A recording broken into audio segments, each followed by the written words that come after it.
All right, guys, let's take a quick look at the Timex Todd Snyder Q diver. Now this one, there's a few other models obviously, but this one has an all metal look bezel. Now it's not a bezel insert. It looks like the entire bezel is actually formed from, I think, aluminum. It's hard to really tell, and I can't find a ton of information on this actual model. So let's just cover it for what we know.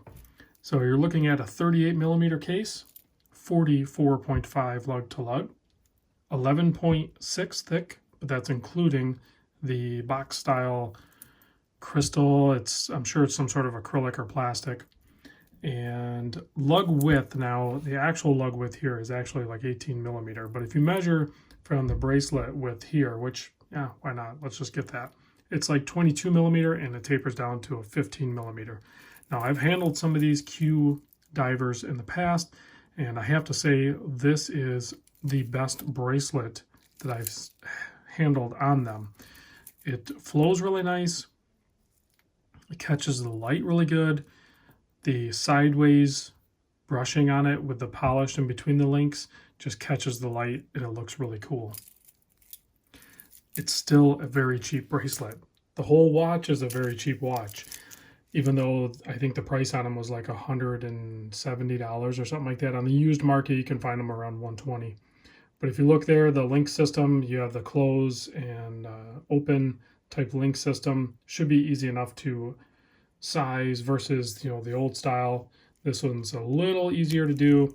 A fully stamped clasp. You have a ton of micro adjusts there, but pretty simple operation. But if you take a look at the watch, you're going to notice a very clean and retro inspired, and the seconds hand actually is fairly close to the marks. I know that's not something we really expect with these anymore, but you have a day date option, quartz obviously, and then even the battery change is going to be super easy with the battery hatch back there, even telling you what battery size you need, so you don't need to open to find out. It's the 377 cell. So push-pull crown, 50-meter water resist, and you can see you have faceted and brushed and polished indices at the 12, 6, and 9.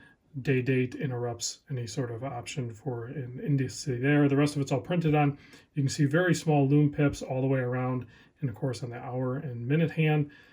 I will try to do a lume shot. It's not going to be great, and there's no Indiglo on these models either. Bezel action is a friction fit, so it's bi-directional. And the friction on it is actually pretty stout. I don't think you're going to really have problems with it bumping around. Let's pop this on my 7 1/4 inch wrist so you can look at that. It's pretty lightweight watch, and I think it fits my 7 1/4 pretty good. I mean, if you're into the smaller 38 millimeter, for me, I know I say small, and I know some people argue that 38 millimeter is normal. Sure, whatever. But for me, I typically wear a larger watch, so this one is on the smaller side for me personally, and I still think it looks great on wrist. I don't have any problem with it, and I do like the bracelet more than the other ones. So let's kill the lights, see if there's any lume, or lume that my camera will pick up anyway. Yep, there's a little bit there, but don't expect it to last super long or, you know, bank on that being super bright, but it is there. So, all right, guys, thanks for watching. Thanks, Mr. Duffy, for sending this watch in with a whole cubby full of watches, and I will try to get a few videos of those watches out for you guys. I'll see you in the next vid.